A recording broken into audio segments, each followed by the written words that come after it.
Have you ever wondered, why do millions of Muslims throw stones at three pillars during Hajj? What does it mean? And where did this powerful ritual come from? Today, let's uncover the story behind Rami al-Jamarat, the stoning of the devil, through the words of the Quran and Hadith. But before we start, make sure to hit the subscribe button and click the bell icon.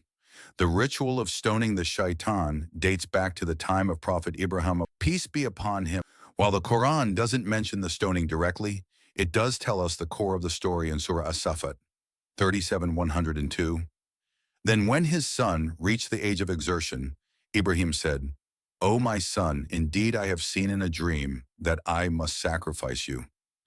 This was a divine test from Allah.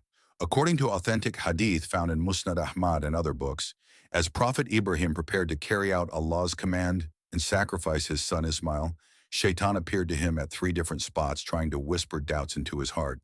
Each time Ibrahim alayhis salam picked up stones and threw them at Shaytan, firmly rejecting his evil whispers.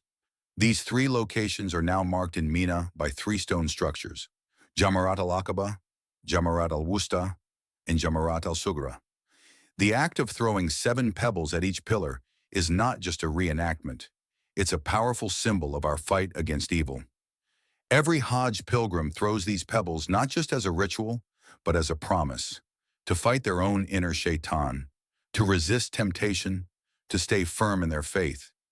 It teaches us that life is full of spiritual battles, and every believer must stand strong like Ibrahim alayhis salam. A reminder to reject Shaytan's whispers, temptations, and tricks, just like Ibrahim did. Prophet Muhammad, peace and blessings be upon him, himself performed this ritual during his farewell pilgrimage. In Sahih Muslim, Jabir ibn Abdullah reported, "The Prophet stoned the Jamarat on the day of sacrifice and said, 'Learn your rituals from me.'" Throwing these stones is a physical rejection of the unseen enemy who tries to derail us from the straight path. So the next time you see this ritual, remember, it's more than stones. It's about faith over fear, obedience over doubt, and the everlasting struggle between truth and falsehood. May Allah accept the Hajj of every pilgrim and help us all defeat the Shaytan in our lives. Ameen. If you found this story inspiring, don't forget to like, share, and subscribe for more Islamic history and stories that connect our hearts to our faith. Until next time, stay strong, stay guided. Assalamu alaikum wa rahmatullahi wa barakatuh.